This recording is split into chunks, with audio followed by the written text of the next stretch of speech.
Gracias a cada uno de ustedes por continuar dando su apoyo en nuestra comunidad de YouTube y también en los programas de Crónicas de Salud que se realizaron con una mentalidad de educar con información de primera, de forma científica y con los mejores especialistas en el área que vamos a conversar.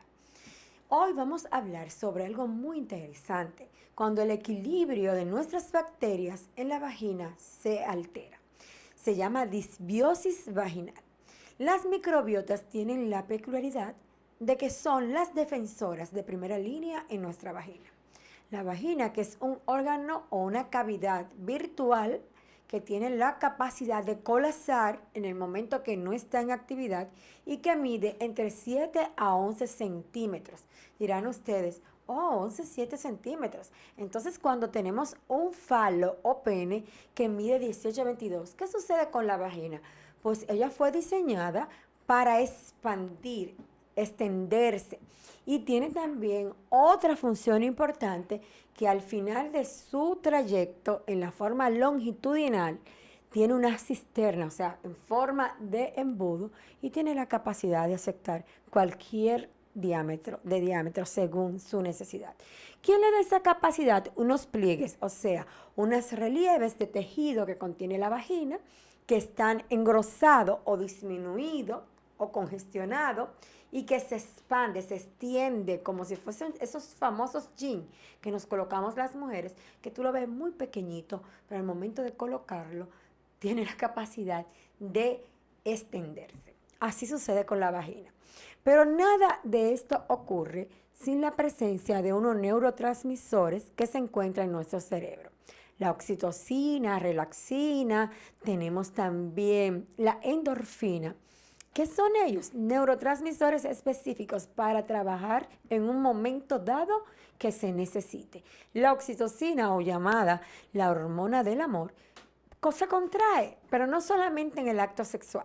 Se contrae durante la labor de parto, se contrae al momento que el niño succiona para ser lactado, se contrae en algunos músculos que necesiten, por ejemplo, la vagina y también en la próstata en los caballeros. Tiene múltiples funciones y se necesita para que pueda funcionar de forma correcta. Para la eyaculación se necesita también, aparte de la musculatura, aparte de los esfínteres, aparte de otros componentes o elementos estructurales, se necesita la oxitocina. La oxitocina. La relaxina tiene la capacidad de relajar. O sea, usted va a introducir el falo, pues vamos a relajarnos, vamos a acomodarlo, vamos a invitarlo a que pueda entrar de forma cómoda y asequible. Y la endorfina es el analgésico más poderoso que existe en la naturaleza y que nosotros lo tenemos de forma natural en nuestro cerebro. Pero resulta que para que ocurra ese funcionamiento adecuado y que nuestro organismo se adecue a aceptar la eyaculación de un caballero, que cada uno tiene su componente bacteriano. ¿Sabían ustedes que la vagina contiene entre 100 a 200 bacterias? Sí, señorita. Tiene de entre 100 a 200 bacterias diferentes y que se acumulan por etapa, estadio o especies. Y esos estadios se llaman estado comunitario. Y existen 4 tipos. El más frecuente de todo es el ácido lactobacilo, que fue diagnosticado, investigado y fue promovido por alguien muy importante en el 1892 que se llama Albert Dornelly o Dornelly. En nombre de él se llama ese bacilo. Tiene múltiples funciones, le vamos a decir 6 de forma breve y sencilla para que lo entendamos. Mantiene el pH, tiene un pH ácido para que licúe o desglose el moco en el cual viene protegido el espermatozoide y capacita el espermatozoide cuando se encuentra en la vagina. O sea que si un espermatozoide se encuentra fuera, créanme que no se licúa de forma tan fácil si no interviene esa bacteria tan importante que es el lactobacilo. Pero también tiene una capa protectora que evita que se adhiera o se pegue, vamos a decir, otros organismos que no son de forma natural de la vagina. Tiene un sistema inmunológico, o sea, contiene inmunoglobulina, ayuda en las sustancias bacterianas y también en la secreción vaginal. Nuestra secreción vaginal contiene múltiples componentes.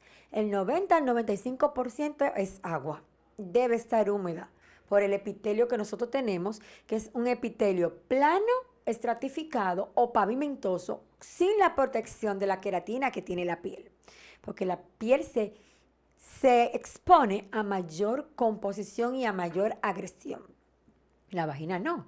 Nosotros ese epitelio podemos descamarlo, podemos cambiarlo, sustituirlo constantemente.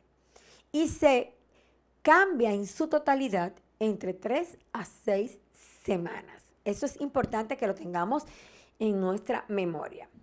Pero aparte de que tiene la sustancia o la secreción vaginal, agua, que contiene bacterias, tiene leucocitos o glóbulos blancos en poca cantidad, tiene proteína, tiene albúmina, tiene ácido graso, contiene sustancias de inflamatoria o sustancias de protección, tiene la composición de algunas proteínas específicas, no solo la albúmina que hablábamos, tiene proteínas específicas de la vagina. Pero dentro de todo ese componente existen lo que se llama las bacterias buenas. Su proporción es una entre un tejido, o sea, por cada tejido que tú tienes o cada célula que tú tienes en tu organismo, tú tienes una bacteria diferente, que dependiendo si está en el hígado, en el riñón, está en el cerebro, está en el intestino, en el endometrio, va a tener una función específica. Imagínense ustedes toda la importancia que tienen las bacterias. Nosotros tenemos parásitos, tenemos hongo y puede tener factores que cambian esa composición. ¿Cuáles son esos factores? La edad, la raza, medicaciones que estemos tomando en un momento preciso, en la fase menstrual en la cual nos encontremos en ese preciso momento, que se realice el cultivo o la extracción de esa bacteria. También va a jugar un rol importante las hormonas, sobre todo el estrógeno y progesterona. Pero, ¿qué sucede? Si usted se encuentra en una edad reproductiva, su composición microbiana o microbiona es diferente a la edad de la menopausia, a la edad de la pubarquia, o sea, esa etapa que nos va preparando para nuestra primera menstruación o edad reproductiva. Pero si también tiene algunas enfermedades metabólicas y crónicas, usted tiene que tener importancia. Debe ser recomendadas otros elementos para fortalecer su sistema inmunológico y siempre se le debe comunicar a su facultativo o un médico tratante. Nosotros, aparte de los tejidos grasos, nosotros tenemos glucosa. Recuerden que la glucosa es la fuente principal de energía de todos los tejidos, incluyendo el cerebral. Entonces, si tenemos glucosa y tenemos un proceso metabólico donde la glucosa o los glúcidos están elevados, ustedes comprenderán que hay un desbalance de esa sustancia que teníamos que tener y por lo tanto debemos tener cuidado al momento de automedicarnos. El uso extendido, prolongado y de altas dosis de estrógeno o de esteroides debe ser tomado en cuenta. El mal uso de algunos componentes, como es el caso de la ducha vaginal, sustancias que producen erosión a nivel de la vagina. Señores, el alumbre no fue creado para la higienización de la vagina.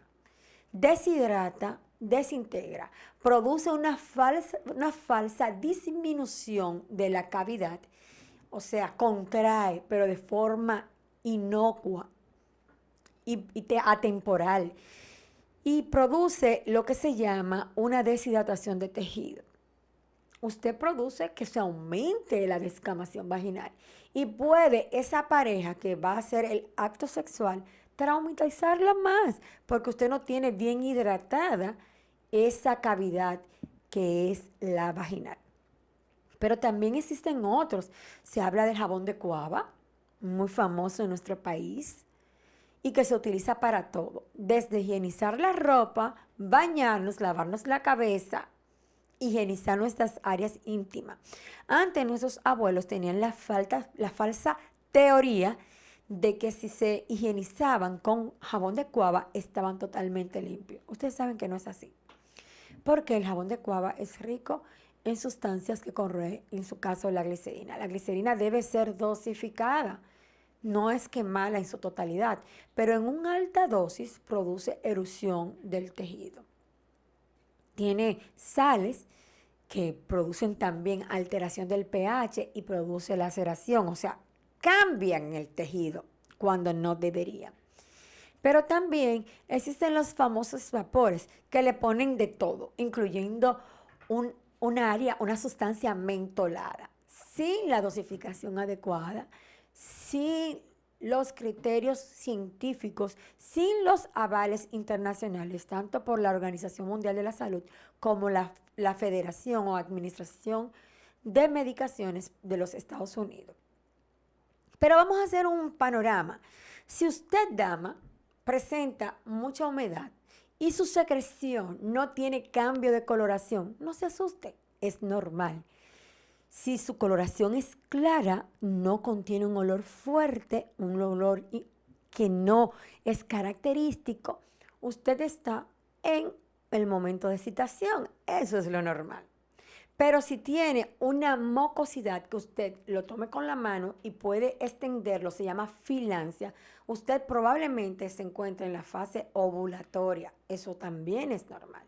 Pero si cambia de color, se pone blanco en forma de leche cortada, grumosa y abundante, y está acompañada de sintomatología, como es el caso de picazón o prurito, ardor, enrojecimiento del área vaginal y produce dolor al coito. Probablemente usted esté contaminado por un hongo. No utilices antibiótico, sino ves donde un facultativo para que te haga la indicación correcta dependiendo del patógeno o la bacteria o el hongo que usted esté presentando en ese momento. Si su coloración es amarillenta o verdosa, un amarillo fuerte con olor a almidón, probablemente usted esté presentando una alteración por una parasitosis llamada tricomona. En ese caso, se utiliza antiparasitario y ciertos antibacterianos o antibióticos que son específicos para ese tipo de parásito. Pero vamos a hablar de una muy famosa que es la Gardnerella, que es la encargada de producir la vaginosis bacteriana. El olor es característico en forma de pescado y tiene la facultad de aumentar otra sustancia que se encuentra en la secreción vaginal, que es la urea. Huele a orina, huele fuerte, huele a descuido. No se asuste, también tiene cura y se puede eliminar de forma adecuada siempre y cuando le den un plan terapéutico adecuado. Pero hay alguien muy especial que se llama clamidia. La clamidia, señores, es una bacteria gran negativa, o sea, puede vivir sin oxígeno y tiene la facultad de producir un proceso pélvico inflamatorio igual que las otras, inflamar la pelvis, el área baja del abdomen. Pero también da infertilidad y da un síndrome muy conocido que es el síndrome de violín. ¿Por qué? Produce un seguimiento de proteínas como si fueran cuerdas de violín que van desde el ovario hasta el hígado.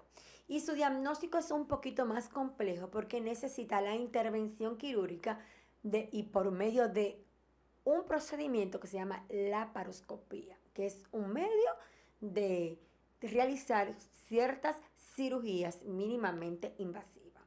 Usted lo ve muy, muy sencillo, pero produce mucha alteración porque puede producir obstrucción a nivel de trompa y producir infertilidad, destruir los conductos, los oviductos, las trompas por donde va a pasar ese producto ya fecundado por el espermatozoide y por el óvulo, y realizar una enfermedad, un síndrome que se llama embarazo ectópico, que puede dar contraste con la vida. Pero también puede producir unas vesiculitas que se llaman vesículas de clamidia, que cuando usted hace apertura de la cavidad uterina, usted puede observarla de forma macroscópica fácilmente sin utilizar ningún elemento extra, solo con su vista.